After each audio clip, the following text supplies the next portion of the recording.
प्रसादात् भगवत् प्रसाद यस्या प्रसादान्न गति कुतोऽपि ध्यायं स्तुवंस्तस्य यशस्ति सन्धं वन्दे पुरसि चरणारविन्दम् अजानुलम्बितभुजौ कनकावदातौ संकीर्तनैकपितरौ कमलायताक्षौ विश्वम्भरौ द्विजवरौ युगधर्मपालौ वन्दे जगत्प्रियकरौ करुणावतारौ कालान्नष्टं भक्तियोगं निजं यः प्रादुष्कर्तुं श्रीकृष्णचैतन्यनाम आविर्भूतस्तस्य पादारविन्दे गारं गारं लीयतां चित्तभृङ्गो नित्यानन्द नमस्तुभ्यं प्रेमानन्दप्रदायिने कलौ कल्मषनाशाय जाह्नवापतये नमो बर्हापीराभिरामं मृगमदतिलकं कुण्डलाक्रान्तगण्डं कञ्जाक्षं कम्बुकण्ठं स्मितशुभगमुखं साधरेणस्तवेणुं श्यामं शान्तं त्रिभङ्गं रविकरवसनं भूषितं वैजयन्ता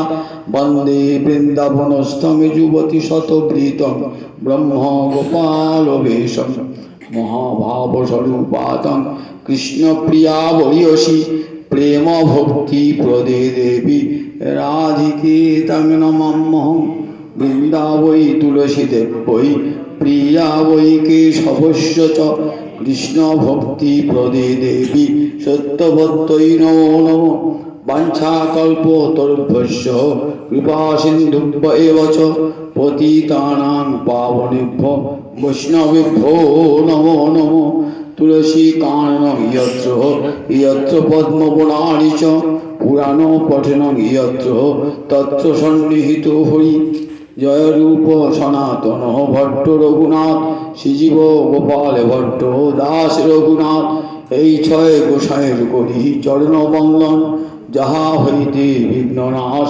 অভীষ্ট পুরাণ नारायण नमस्कृत्य नरं चैव नरोत्तमं देवीं सरस्वतीं व्यासं ततो जयम् उदीरयेत् नमो धर्माय महते नमो कृष्णाय वेधसे ब्राह्मणेभ्यो नमस्कृत्य धर्मान् वक्ष्ये सनातनम् वन्देऽहं श्रीगुरु श्रीयुतपदकमलं श्रीगुरुन् वैष्णवांश्च श्रीरूपं साग्रजातं सहगुण रघुनाथान्वितं तं सजीवम् साद्वैतं सावधूतं परिजनसहितं श्रीकृष्णचैतन्यदेवं श्रीराधाकृष्णपादान् सहगण ललिता श्रीविशाखान्वितांश्च गुरवे गौरचन्द्राय राधिकायै तदालये कृष्णाय कृष्णभक्ताय तद्भक्ताय नमो नमो दिनादौ मुरारे निषादौ मुरारे दिनार्थे मुरारे निषार्थे मुरारे दिनान्ते मुरारे निशान्ते मुरारे तमेक गतिर्न अनर्पित चरिं चिराते करुणयावतीर्ण कलौ समर्पयत उन्नत उज्ज्वल रसांग स्वभक्तिश्रियं हरिपुरट सुंदर दुति कदम्ब शान्तिपित सदा हृदय कंदरे सुभतु वचचिनन्दन अद्वैत प्रकृतिकृत नर हरिपृष्ठ स्वरूपप्रिय नित्यानंद सख सनातन गति श्रीरूप वेदन लक्ष्मी प्राणपति गदाधर सोल्लासी जगन्नाथ भू सांगोपांग सपार्षद सदतां देव शुचिनंदन संसार सिंधु तरणे हृदय यदि स्यात् संकीर्तनामृत रसे रमते मनश्चेत् प्रेम बुधौ विहरणे यदि चित्तवृत्तिश्चैतन्य चंद्र चरणे शरणां प्रयातु हरे कृष्ण कृष्ण कृष्ण हरे हरे हरे राम राम राम हरे हरे निगम कल्पतरु हरिकलितं फलं सुखमुखादि अमृत द्रव संयुतं पिबत भागवतं रसमालं मुहुरहो रसिका भुवि भावुका नित्यानंद सहित गो रांगो जय जय শুনিলে চৈতন্য কথা ভক্তি লভ্য হয়। নিতাই গৌর সীতানাথ প্রেমানন্দে একবারে হরি হরি বল। নিতাই গৌর সীতানাথ প্রেমানন্দে একবারে হরি হরি বল। নিতাই গৌর সীতানাথ প্রেমানন্দে একবার হরি হরি বল। হইয়াছেন হবে না মহান মহাপ্রভুর যত দাস, সবার চরণ বন্দি দন্তে করি ঘাস। ভজ শ্রীকৃষ্ণ চৈতন্য প্রভু নিত্যানন্দ, শ্রী অদ্বৈত গদাধর শিবাসাদি গৌরী ভক্ত বৃন্দ।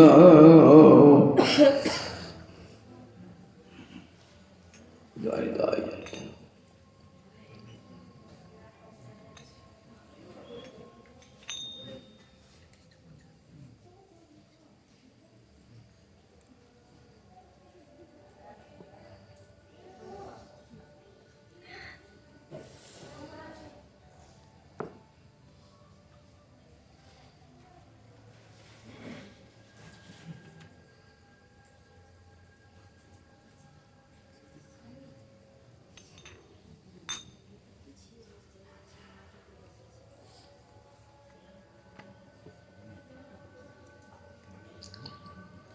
সমবেত ভক্তবৃন্দের চরণে আমার কোটি কোটি প্রণিপাত। পুণ্য কাশীধামে শ্রীমান মহাপ্রভু সনাতন গোস্বামীপাদকে উদ্দেশ্য করে বিশ্বের মানবকে শোনাচ্ছেন সমস্ত শাস্ত্রের সার কথা। এরই নাম সনাতন শিক্ষা। খুব গুরুত্বপূর্ণ বিষয় চৈতন্য চরিতামৃতে মধ্যলীলায়। সমস্ত শাস্ত্রের তিনটি বিষয় সার: সম্বন্ধ, অভিধেয়, প্রয়োজন তত্ত্ব। সম্বন্ধ তত্ত্ব বিচারে শ্রীকৃষ্ণই একমাত্র উপাস্য তত্ত্ব। সেই শ্রীকৃষ্ণ ঐশ্বর্যের কথা এতদিন ধরে আপনাদের শুনেছি। বলছেন, শোনো সনাতন, কৃষ্ণের ঐশ্বর্য অপার, অমৃতেরও সিন্ধু। অবগাহিতে নাড়িল, মন ছুঁইল এক বিন্দু। দেখো সনাতন, কৃষ্ণের ঐশ্বর্য অপার, তার পার নাই, শেষ নাই। অপার কাকে বলে? যার পার খুঁজে পাওয়া যায় না, শেষ খুঁজে পাওয়া যায় না। কৃষ্ণের ঐশ্বর্য অপার। সেটা কেমন না? অমৃতের সিন্ধু, অমৃতের সমুদ্র। অবগাহিতে নাড়িল, আমি সেই ঐশ্বর্য সমুদ্রে ডুবতে পারলাম না। অবগাহন স্নান করে কাকে বলে? একবারে ডুব দিয়ে স্নান করে অবগাহন স্নান করে। মহাপ্রভু বলছেন যে আমি সেই ঐশ্বর্য সিন্ধুতে ডুবতে পারলাম না। ছুঁইল এক বিন্দু, এক বিন্দু তোমাকে ছুঁয়ে সামান্য বললাম, এক বিন্দু বললাম। এত দিন ধরে ঐশ্বর্যের কথা বলেছি তো, দেখুন তাও সব অনেক সংক্ষেপে সংক্ষেপে বলেছি। মহাপ্রভু বলছেন ছুঁইল তার এক বিন্দু শোনালাম। ঐশ্বর্য কহিতে প্রভুর কৃষ্ণ স্ফূর্তি হইল, কৃষ্ণ স্ফূর্তি হইল। মাধুর্যে মজিল মন, ভাগবতের একটি শ্লোক কহিলেন। ঐশ্বর্যের কথা বর্ণনা করতে করতে গোবিন্দের মাধুর্যের কথা মনে পড়ে গেছে। ঐশ্বর্য মাধুর্য, দুই ঋতু মাধব, ঐশ্বর্য আর মাধুর্য। ছটা ঐশ্বর্য আছে তার, আর চারটে মাধুর্য। এই ঐশ্বর্যর মাধুর্যে গোবিন্দ আমার ষোড়কলায় পূর্ণ ভগবান। নারায়ণে রাম নৃসিংহ মৎস্যকুর্মে তো ঐশ্বর্য আছে, কিন্তু এমন মাধুর্য নাই। এই মাধুর্য নাহি নারায়ণে। স্বয়ং নারায়ণে পর্যন্ত, স্বয়ং ভগবান নারায়ণও এই গোবিন্দ লীলার মাধুর্য নাই। মাধুর্য মজিল মন। ঐশ্বর্যের কথা বর্ণনা করতে করতে মহাপুরাণ গোবিন্দ মাধুর্য মন মেতে উঠেছে। ভাগবতের এক শ্লোক কহিতে লাগলেন, ভাগবতের 3য় স্কন্ধের একটা শ্লোক। জন্মত্ব লীলৌপৈকং সযোগ মায়া বলং দর্শয়তা গৃহীতং বিস্মাপনং শস্য চ সৌভগর্দে পরম পদম ভূষণ ভূষণাঙ্গম। কি অমৃতময় শ্লোক! সুখদেব বলছেন, মহারাজ কেমন গোবিন্দের মাধুর্য শুনবে।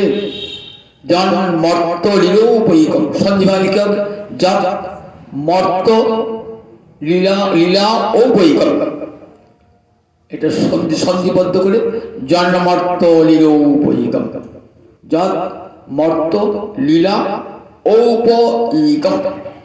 যাহা মর্ত মানে মানুষ, মর্তে থাকে বলে তাকে বলে ম তয়ে তয়ে যা ভালো হয়ে গেল তখন বর্তমান মানুষ। লীলার উপযোগী, অর্থাৎ মানুষের কাছে লীলা করবার উপযোগী। ঔপৈক মানে উপযোগী, মানুষের কাছে তার লীলার উপযোগী রূপটা প্রকটিত করলেন কোথায়?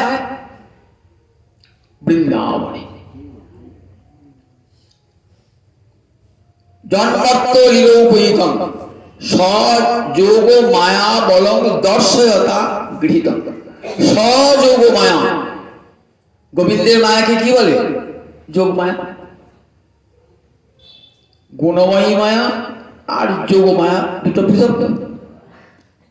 গুণময়ী প্রকৃতির থেকে উত্থিত যে গুণময়ী মায়া, এটা ত্রিগুণময়ী, তাই গুণময়ী বলি। প্রকৃতির 3টে গুণ, এর মধ্যে রয়েছে সত্য রজতম 3টে গুণ রয়েছে, তাকে আমরা কি বলি? ত্রিগুণময়ী। ত্রিগুণময়ী এ মায়া কি করে না, জীবকে সংসার বন্ধনে আবদ্ধ করে রেখে দেয়। জীবের উপর তার যত প্রভাব, সমস্ত প্রভাব জীবের উপরে। কার? কোন কার? গুণময়ী মায়ার। কিন্তু কৃষ্ণের উপরে তার কোনো প্রভাব নাই। কৃষ্ণ তো দূরের কথা, কৃষ্ণ ভক্তের উপর তার প্রভাব নাই। গীতা পড়েছেন তো, যে আমাকে অব্যভিচারী ভক্তি যোগে সেবা করে সত্রিন গুণান অতীত ব্রহ্ম ভুয়ায় কল্পতে। 3টে গুণকে অতীত মানে অতিক্রম করে সে ব্রহ্মভূত হয়ে যায়, আমার সাধর্ম প্রাপ্ত হয়। গোবিন্দ যেমন মায়ার অধীশ্বর, ভক্ত তেমনি মায়ার অধীশ্বর হয়ে যায়। তাহলে যে মায়া গোবিন্দ ভক্তকে ছুতে পারে না, সেই মায়া গোবিন্দকে ছুঁয়ে দেওয়া করে। তাহলে গোবিন্দের মায়াকে আমরা কি বলি? যোগ মায়া। তাহলে দুটো মায়া আমরা রাখবেন, গুণময়ী মায়া আর যোগ মায়া। দেখেছেন তো চণ্ডীতে এই গুণময়ী মায়ের কথা আছে, আবার এই যোগ মায়ের ইঙ্গিত দিয়েছেন মেধাবী। বলেন একদিকে যেমন জগৎকে সম্মোহিত করে রেখে দেয়, তেমনি আর একদিকে সংসার বন্ধন থেকে কেমন করে মুক্তি পেতে হয় তার উপদেশটাও দিয়ে দেয়। তং হি বৈষ্ণবী শক্তি অনন্ত বিদ্যা। চণ্ডীতে ইন্দ্রাদি দেবগণ মহিষাসুর বধে প্রস্তাব করছেন। তং হি বৈষ্ণবী শক্তি অনন্ত বিদ্যা বিশ্বস্য বীজং পরমাসি মায়া। তুমি বৈষ্ণবী শক্তি, তুমি গোবিন্দের শক্তি। যখন জগতের মানুষ উপর ক্রিয়া করছো তখন হলো তুমি গুণময়ী মায়া। তয়া সম্মিত জগৎ এতৎসর্বং, তোমার দ্বারা গোটা জগৎ মুগ্ধ হয়ে রয়েছে তোমার দ্বারা।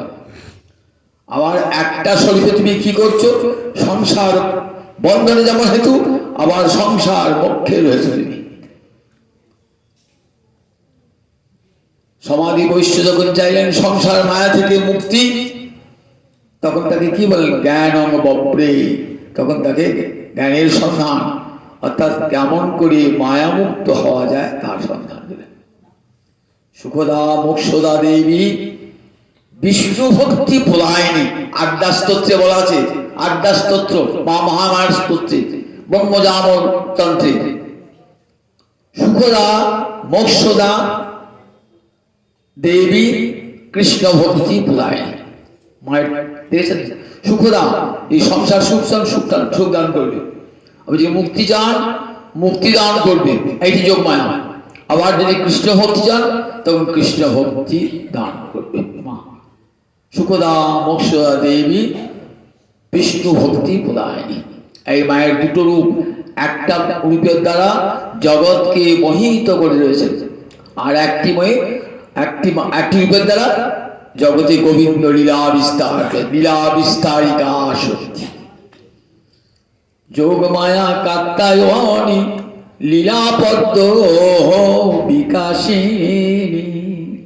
যোগমায়া কাত্যায়নী লীলাপদ্ম বিকাশিনী।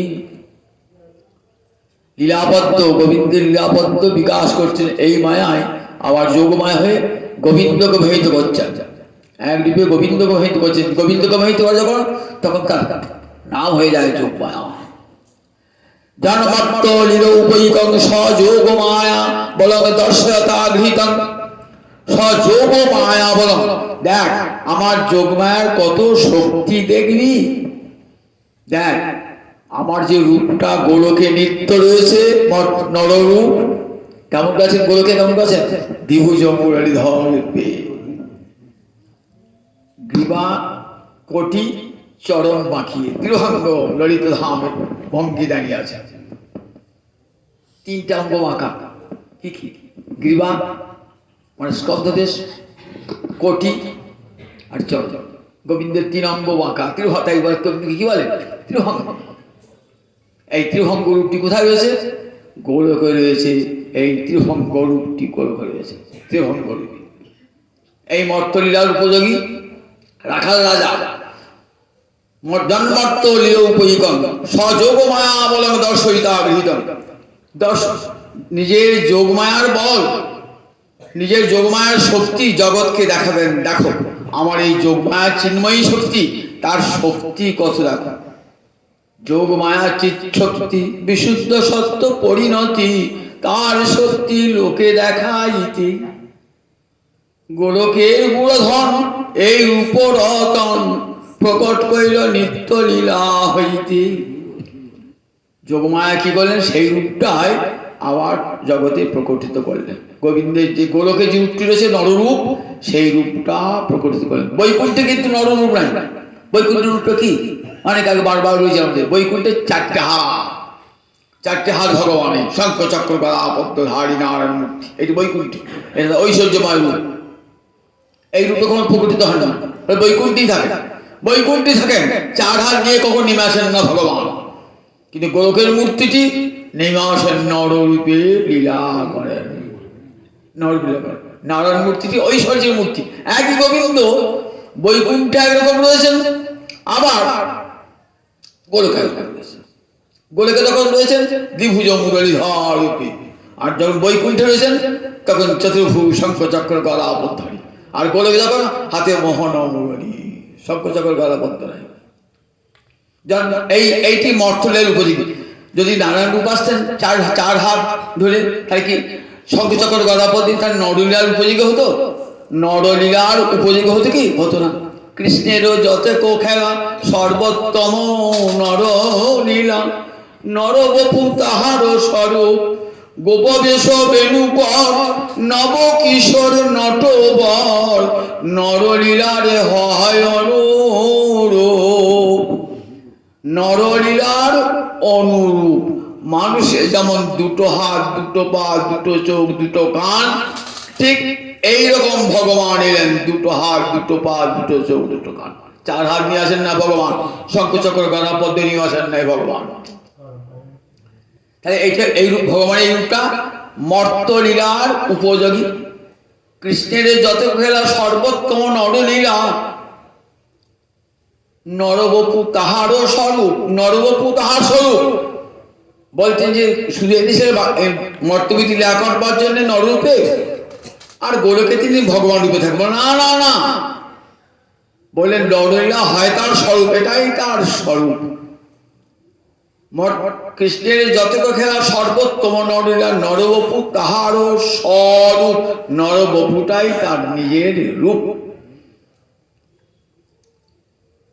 মহাপ্রভু অদ্বৈতকে জিজ্ঞাসা করছেন, বেদ পঞ্চানন বলো, কৃষ্ণের দ্বিভুজ মূর্তি আর চতুর্ভুজ মূর্তি কোনটা ঐচ্ছিক এবং কোনটা সবসময় থাকে? অদ্বৈত বলেন যে চতুর্ভুজ মূর্তিটা ভগবানের ঐচ্ছিক, দ্বিভুজ মূর্তিটাই ভগবানের আসল স্বরূপ। আসল স্বরূপ দ্বিভুজ মূর্তি। দ্বিভুজ মানে দুটো বাহু, দুটো হাত, দ্বিভুজ। এই দ্বিভুজ মূর্তিটাই ভগবানের আসল মূর্তি। তাই কৃষ্ণের যতের খেলা সর্বোত্তম নরলীলা, নরবপু তাহারও স্বরূপ। এবার কি রূপে এলেন? আমরা দেখছি মৎস্য, কুর্ম, বরাহ, কত কত রূপে এসেছেন। তো রামচন্দ্র রূপে এসেছেন। রামচন্দ্র থেকে এই বামন রূপ থেকে মানুষ রূপ ধারণ হয়েছে, বামন রূপ থেকে মানুষ রূপ ধারণ হয়েছে। রাম রূপে দেখলাম বেশ পরিপূর্ণ মানুষ, কিন্তু রাজ মর্যাদায় অধিষ্ঠিত। রামচন্দ্রের সঙ্গে খেলা করতে পারবো না, রামচন্দ্রের সঙ্গে রামচন্দ্রের কাঁধে উঠতে পারবো না কোনোদিনই। রামচন্দ্র দাস, হে প্রভু তুমি আমার প্রভু, আমি তোমার দাসান দাস, এমনি করি রামচন্দ্রের চরণে। কিন্তু গোবিন্দের কাঁধে উঠবে সখারা, কাঁধে উঠবে সখারা, এঁটো খাওয়াবে। এই লীলা রামচন্দ্র আছে? মৎস্যকুর্ম, নিষিদ্ধ বড়া এই লীলা আছে? এই লীলা একমাত্র গোবিন্দে আছে।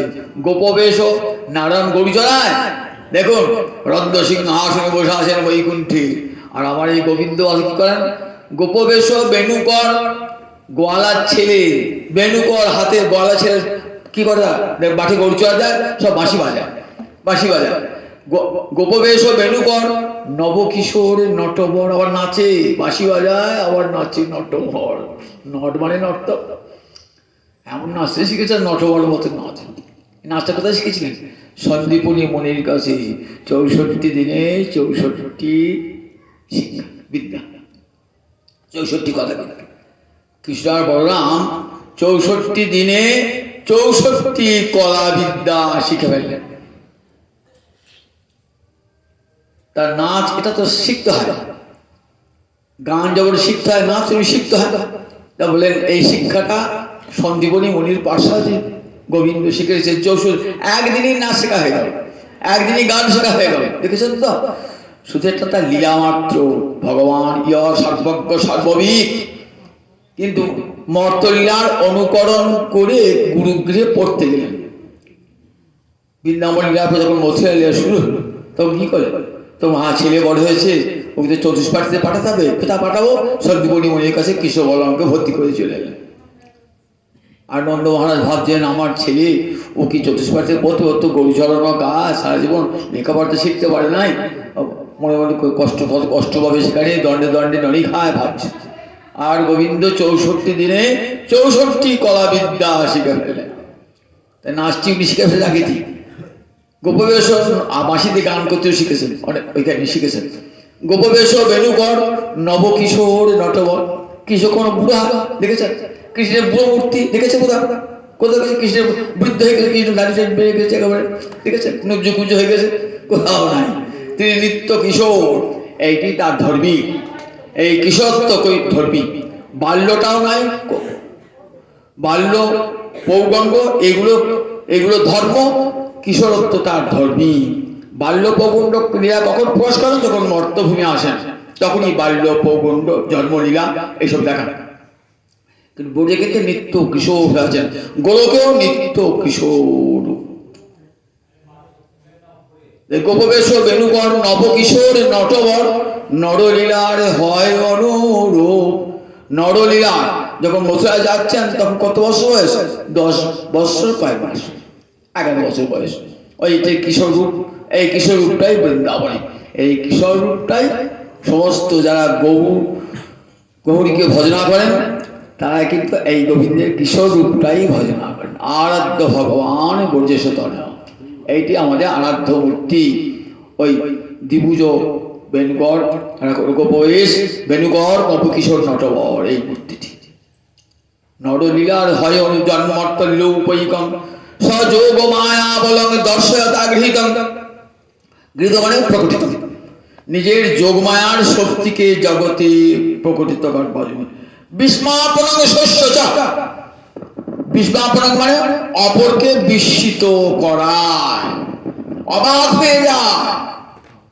আবার শস্য, নিজ রূপ দেখি আপনার কৃষ্ণের হয় চমৎকার, রূপ দেখি আপনার কৃষ্ণের হয় চমৎকার। এটা শুনেছেন, নিজের রূপ দেখে নিজে অবাক হয়ে যায়, অপর রূপ দেখে আবার অবাক হয়, কিন্তু নিজের রূপ দেখে আস্বাদিতে মনে উঠে কাম। নিজের রূপ দেখে আবার নিজের উপভোগত ইচ্ছা, সেই তো রাধারানী হলেন গো। নয় কেমন করে নিজের রূপ নিজে আস্বাদন করবেন, কেমন করে? তাই একশো রাধারানী হয়ে নিজের রূপ আস্বাদন করবেন। রূপ দেখি আপন আহার কৃষ্ণের হয় চমৎকার, আস্বাদিতে মনে উঠে কাম। রূপ দেখে এমন বলছেন, দেখো মর্তলীলার উপযোগী নরোত্তম ধারণ করে বিস্মাপনং শস্য চা। বিস্মাপন মানে অপরকে বিস্মিত করে দেয়, আবার নিজেও বিস্মিত হয়ে যায়, বিস্ময়ে বিহ্বল হয়ে যায়। সৌভাগ্যে পরমপদক, সৌভাগ্য মানে সৌভাগ্যযুক্ত ঋদ্ধি সন্ধি করে সৌভাগ্য। এবার ষষ্ঠী এক বছর সৌভাগ্যে, সৌভাগ্যে পরমপদক। ঋদ্ধি মানে লক্ষ্মী, ঐশ্বর্য। সৌভাগ্যরূপ যে লক্ষ্মী, তার চরম সীমায় আমার গোবিন্দ। তার যত যশ, যত রূপ, যত ঐশ্বর্য, যত গুণ, একটা মানুষের সৌভাগ্য বলতে যা যা বোঝায়, চূড়ান্ত সৌভাগ্য আগে সব গোবিন্দে গিয়ে জড়ো হয়েছে। তাই সৌভাগ্যে ঋদ্ধি মানে ঐশ্বর্য, সৌভাগ্যে পরগ মানে পরাকাষ্ঠা প্রাপ্ত। এর উপর আর কোনো সৌভাগ্য হয় না, এর উপর যশ হয় না, ঐশ্বর্য হয় না, গুণ হয় না, এই কৃষ্ণেই শেষ। পরমপদ সৌভাগ্যে পরমপদ। ভূষণাঙ্গ ভূষণাঙ্গ, আমরা অঙ্গে ভূষণ দিই কেন বললো? সাজবার জন্য, নিজের দেহটা সাজার জন্য। হাতে টাকা পরি, গলায় হার পরি, হাতে চুড়ি পরি, পায়ে নুপুর পরি, সাজবার জন্য তো। তাহলে দেখতে সুন্দর লাগে, আমার দেহটা শোভিত হয়। সেই না অলঙ্কার একটা কি নাম? অঙ্গদ। অঙ্গ শোভা দান করে বলে অলঙ্কারে একটা নাম হলো অঙ্গদ, অঙ্গ শোভা দান করে। আর যখন তারা কৃষ্ণাঙ্গে থাকে তখন কি হয় বলবে? কৃষ্ণাঙ্গে শোভা হয় বলে না, না, তারাই অলঙ্কৃত হয়ে যায়, তারাই অলঙ্কৃত হয়ে যায়। গোবিন্দ অঙ্গ পেয়ে, ওই যে গোবিন্দের অঙ্গের হার, গোবিন্দ অঙ্গের নুপুর, তাই হয় আহা আমরা কেমন শোভা পাচ্ছে, আমাদের কেমন শোভা পাচ্ছে। গোবিন্দের অঙ্গকে শোভিত করবার ক্ষমতা নাই, তারাই গোবিন্দের অঙ্গ শোভায় শোভিত হয়ে যায়। তাই ভূষণং ভূষণাঙ্গম, তাদের ভূষণটা কি হয়? গোবিন্দ অঙ্গ পেয়ে নিজেই ভূষিত হয়ে যায়, নিজে সৌভাগ্যে পরমপদক ভূষণাঙ্গ ভূষণাঙ্গ। মহাপ্রভু বলছেন, দেখো কৃষ্ণের যত রূপ শুনো সনাতন, যে রূপের এক গানে ডুবায় সব ত্রিভুবন, সর্বপ্রাণী করি আকর্ষণ। কৃষ্ণ যখন এই মদন মোহন মূর্তিতে দাঁড়ায় না, তখন সর্বপ্রাণী করে আকর্ষণ। কৃষ্ণ নামটা কেন? কেন কৃষ্ণ নাম? কর্ষকি মানে আকর্ষকি, ইতি কৃষ্ণ। জগতের সকলকে নিজের দিকে আকর্ষণ করে। ব্রহ্মাদি দেবগণ পর্যন্ত আকৃষ্ট হয়ে যান, এমনকি স্বয়ং নারায়ণ পর্যন্ত তার রূপে আকৃষ্ট হয়ে যান। না, লক্ষ্মী দেবীতে নারায়ণকে বাম পাশে নিয়ে, সব ডান পাশে নিয়ে সব শহর রয়েছে। তথাপি যখন কৃষ্ণ যখন রাসবিহারী মূর্তি, রাসেতে মদন মোহন মূর্তি, ওই দিকে বলছেন ওই রূপে আমি তোমার সঙ্গে ভজন সেবা করব, ওই রাসবিহারী মূর্তি। দেখেছেন তো লক্ষ্মী দেবী বৈকুণ্ঠে সব ঐশ্বর্য ছেড়ে দিয়ে চলে এলেন। কি জন্যে? যদবাঞ্ছা শিলরণা চরতব বিহাজ কামান সুচিরং ধৃতপ্রদান। বৈকুণ্ঠের সম্পদ সে তো নিত্য সম্পদ, কখনো বিনষ্ট হয় না। সেই বৈকুণ্ঠের সম্পদকে পরিত্যাগ করে লক্ষ্মী এলেন বিল্লবনে। আজ যদি কেউ বৃন্দাবনে দেখবেন অনেকেই গিয়েছেন, বিল্লবন বলে পড়ল, সেখানে লক্ষ্মী দেবী তপস্যা করছেন। কেন তপস্যা করছেন? রাসবিহারী গোবিন্দ, ওই চতুর্ভুজ নারায়ণকে নয়, এই রাসবিহারী গোবিন্দ। ও গো মা লক্ষ্মী, তুমি তো বাম পক্ষে সবসময় রয়েছ স্বর্ণরেখা রূপে, গোবিন্দের বাম পক্ষে সবসময় রয়েছে। গোবিন্দের পক্ষে একটা স্বর্ণরেখা দেবে বাম দিকে, সেটা কার রেখা? সেটা লক্ষ্মী রয়েছে তো না। আমি চাই ঠিক গোপীরা যেমন কোথাও বাম পাশে নাচছে, রাধারানী অর্জন চাই। বলে এটি হবে না। কেন হবে না? গোপী অনুগতি বিনা ঐশ্বর্য জ্ঞানে ভজিলেও না পায় ব্রজে ব্রজেন্দ্র নন্দনে। গোপী অনুগতি, রাধারানী আনুগত্য শেয়ার করতে পারবে? তুমি তো মহালক্ষ্মী, পারবে রাধারানী আনুগত্য শেয়ার করতে? গলার মেয়ে পায়ে ধরতে পারবে? ওটি হবে না। গোপী আনুগত্য ছাড়া, গোপী অনুগতি বিনা ঐশ্বর্য জ্ঞানে আমি বৈকুণ্ঠের রানী, এই অহংকার থাকলে হবে না। ভজিলেও না পায় ব্রজে ব্রজেন্দ্র নন্দনে, ও ব্রজেন্দ্র নন্দনকে পাবে না। তুমি নারায়ণকে পাবে, কিন্তু ব্রজেন্দ্র নন্দনকে পেতে গেলে গোপী আনুগত্য, গোপী বেশ ছাড়া হবে না। ব্রাহ্মণ পত্নী গোপীকে অঙ্গীকার করেন নাই। গোপ জাতি কৃষ্ণ গোপী প্রেয়সী তাহার। ব্রাহ্মণ পত্নী বা অন্য পত্নী কাউকে তিনি গ্রহণ করেন না। রামচন্দ্র যেমন এক সীতা ছাড়া কারু পানি গ্রহণ করবেন না, গোবিন্দ ঠিক তেমনি গোপী ছাড়া কারু পানি গ্রহণ করবেন না। ব্রাহ্মণী বা দেবী স্ত্রী না করে অঙ্গীকার।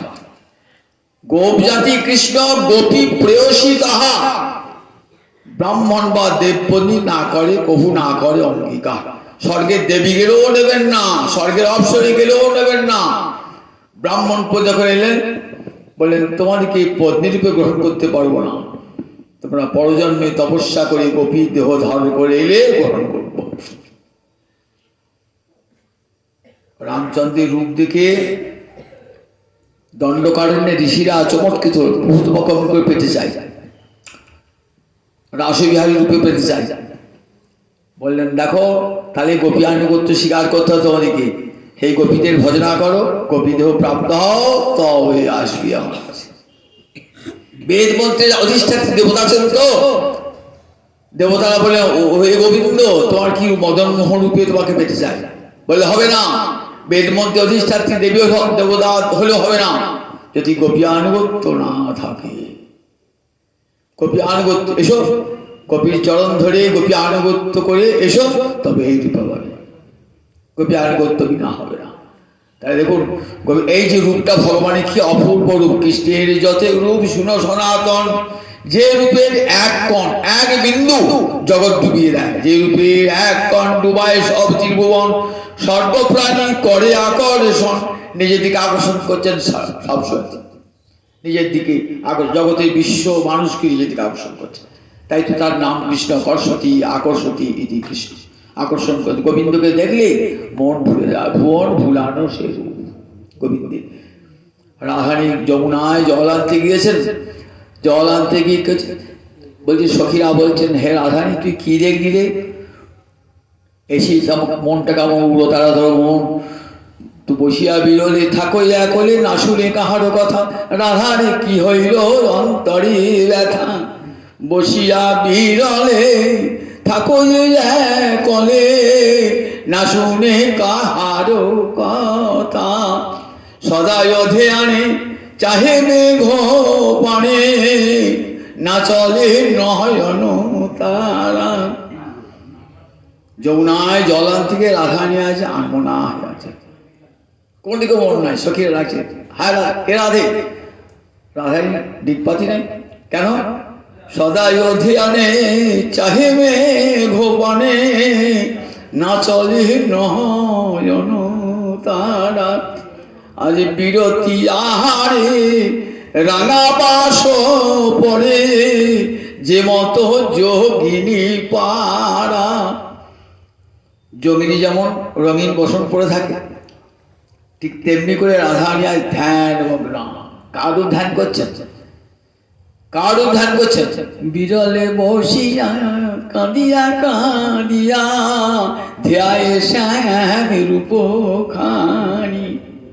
বিরলে বসিয়া কাঁদিয়া কাঁদিয়া ধ্যায় শ্যাম রূপ খানি। দু নয়নে জলধারা, কারণ মিলনের পথে কত বাধা। গোবিন্দ দেখেছেন বটে, কিন্তু গোবিন্দের সঙ্গে মিলনের পথে কত বাধা। গুরুজনদের গঞ্জনা, শাস্ত্রের বাধা, পাড়াপড়শির কানাকানি, জটিলা কুটিলার প্রতি মুহূর্তে বাধা। কেমন করে গোবিন্দের সঙ্গে মিলিত হবেন? তাই বিরলে বসিয়া কাঁদিয়া কাঁদিয়া ধ্যায় শ্যাম রূপ খানি। হেন কালে তথা আইল ললিতা রায় দেখিবার তরে। সে দশা দেখিয়া ব্যথিত হইয়া তুলিয়া লইল করে। করে তুলে নিয়েছেন। দুটি নয়নে শ্রাবণে ধারা বইছে, ও দুটি নয়নে বহিছে সঘনে শ্রাবণ মেঘের ধারা। রাধারানী দুটি নয়নে ধারায় ধরা ভেসাচ্ছে রাধারানী দুটি নয়নে। তার বিরাম, ধারার বিরাম নাই। ললিতা আসি, হ্যাঁ ললিতা, আজনম সুখে হাসিবি ধুমুখে কভু না দেখি আয়ান। তুই তো রাজার মেয়ে, কত সুখে মানুষ হয়েছিস, কোন দেখি না তোর চোখে জল দেখি না তো কোনোদিন। তা আজ তোর চোখে জল কেন বল না? আজ কি জন্য কাঁদছ? তোমার আকুল হয়ে কাঁদছে কি জন্যে? কভু না দেখি আয়ান, কোনদিন তেমন দেখি না তোমাকে অন্য রূপ করতে গিয়ে। আর তোমার দু চোখের জলধারা কি জন্য? তখন রাধারানী কি বলছেন শুনবি সখী? ললিতা বিশাখা, তোর তো আমার মরমের সখী, তোকে ছাড়া কি বলবো? তোকে ছাড়া কথা বলতে পারবো না। আমি কি রূপ হেরিনু মধুর মূরতি প্রীতি রসের সার। বলি হেন লয় মনে এ তিন ভুবনে তুলনা নাহি তার। জানিস যমুনায় জল আনতে কি দেখলাম? প্রেম রস দিয়ে গড়ায় মূরতি, অপূর্ব প্রীতি রসের স্বর। হেন লয় মনে এ তিন ভুবনে তুলনা নাহি তার। তিন ভুবনে এমন কোনো মানুষকে দেখি নাই তো, তিন ভুবনে এমন মানুষকে দেখি নাই। স্বর্গমত্ত পাতালে কোথাও এমন রূপের মানুষ তো দেখা যায় না।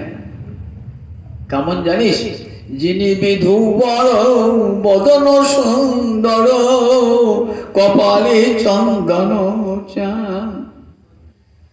বিধুবর, বিধুবর চন্দ্র। যিনি বিধুবর বদন, মুখখানা কেমন, মুখখানা কেমন চন্দ্রকে হার মেরে দেয়, এত সুন্দর মুখখানা তার। যিনি বিধুবর বদন সুন্দর কপালে, আবার কপালে তিলকটি কেমন, চপালে চন্দন, চন্দনের কপালে চন্দন চান। অপূর্ব তার মূরতি। আবার নব জল ধর রসে ঢর ঢর বরণ চিকন কালা। অঙ্গের ভূষণ রজত কাঞ্চন মণিমুকুতার মালা। জানিস মনোর নব জলধর, জলধর মানে মেঘ।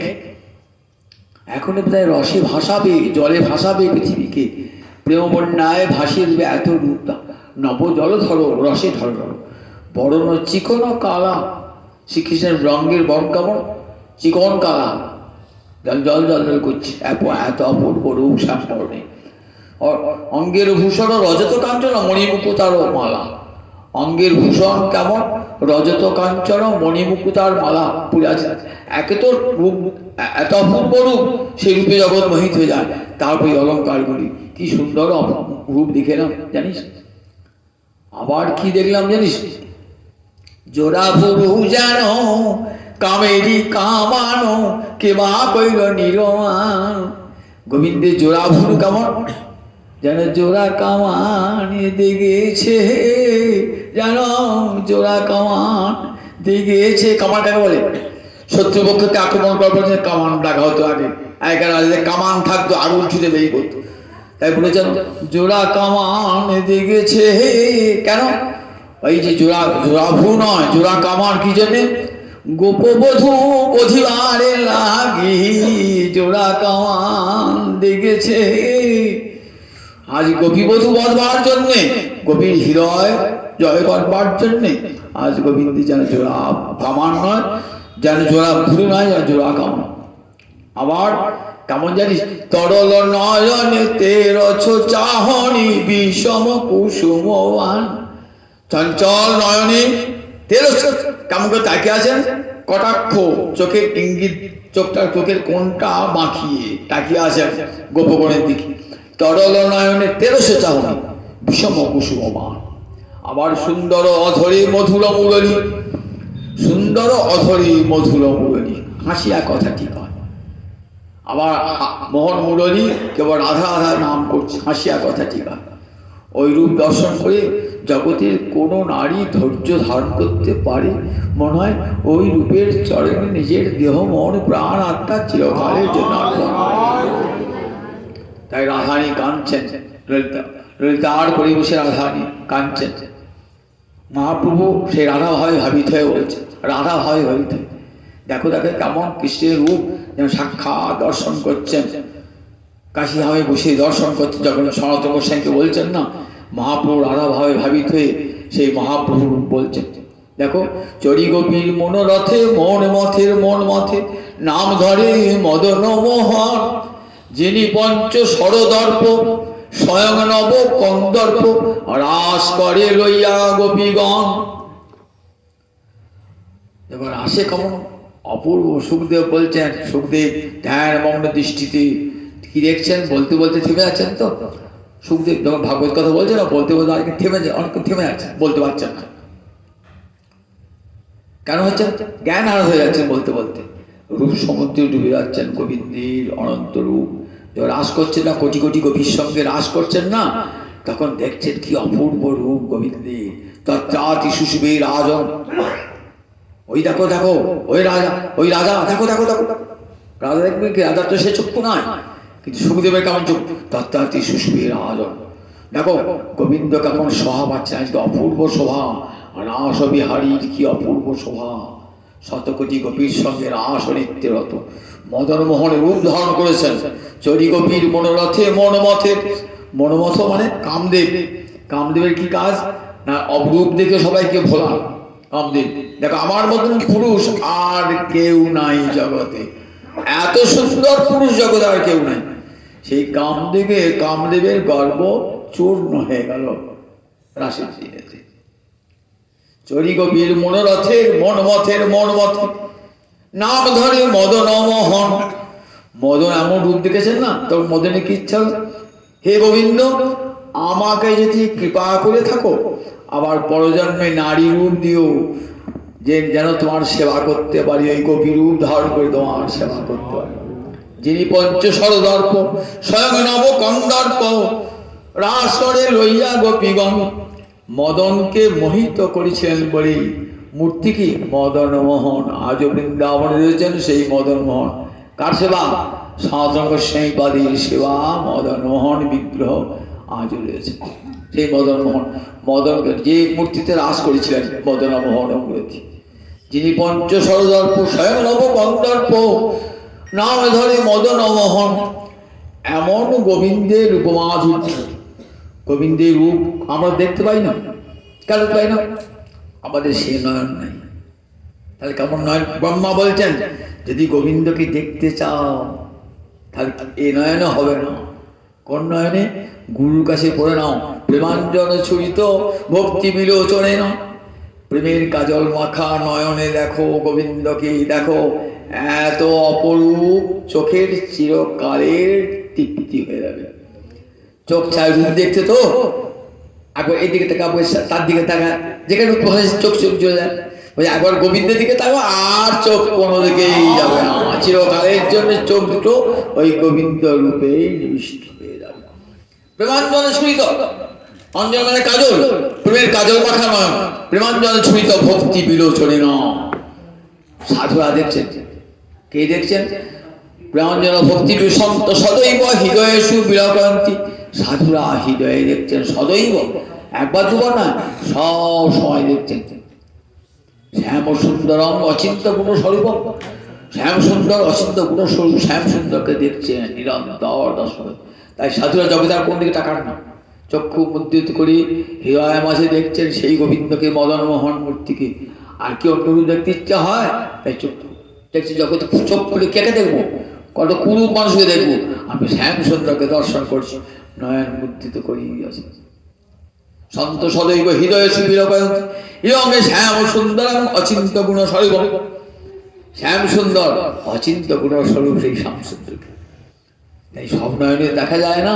আমার মাধবের এত অপূর্ব মূর্তি কখন দেখা যাবে? যখন গুরুদেব কৃপা করে প্রেমের কাজল চোখে মাখিয়ে দেবেন, তখন সেই চোখে দেখুন গোবিন্দ, তখন মনে হবে যেন গোবিন্দ তোমার চরণ ছেড়ে যেন কোথাও না যায়।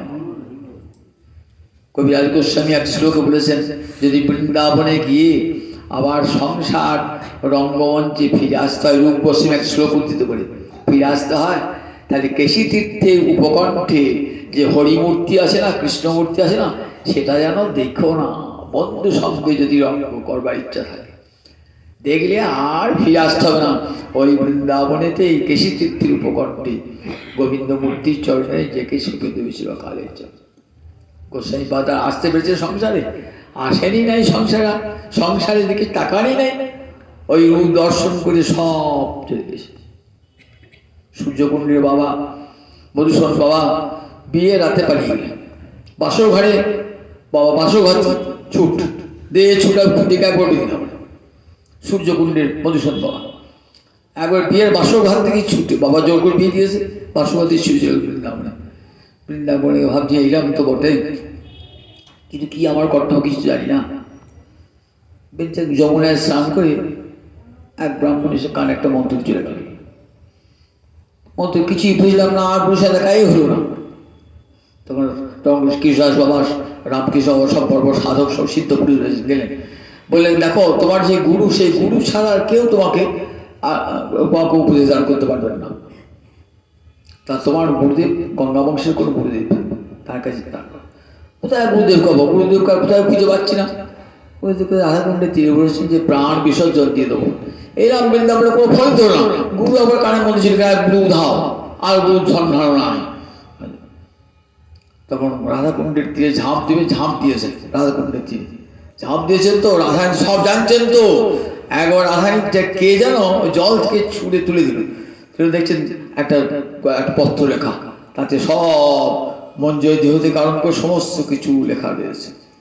রাধারানীকে দেখে, রাধারানীকে দর্শন হলো না, রাধারানীর কৃপাটা আগেই পেয়ে গেলেন। কেমন করে পেয়ে গেলেন তা রেখেছেন তো। যখন ওই সব সংসার তুচ্ছ হয়ে যায়, যখন বৃন্দাবনে গিয়ে মদন মোহন দর্শন হয় না, তখন সংসার সব তুচ্ছ হয়ে যায়, তখন আর কোনো দিকে চিত্ত আকৃষ্ট হয়ে যায় না। ওই রূপে নয়ন দিলে পরে আর জগতে কোনো রূপ দর্শন করতে ইচ্ছা হয় না। মহাপ্রভু বলছেন, তাই কৃষ্ণের মধুর রূপ শোনো সনাতন, যে রূপে এক কণ ডুবায় সবগুণ, সর্বপ্রাণী করে আকর্ষণ। এমনি করে আকর্ষণ করে থাকে। কত কথা আমার আগামী রবিবার হবে, আর 8টা বেজে গেছে, মহাপ্রভু আরতি হবে, জানি তাই এইগুলি আজকে সে মহাপ্রভু।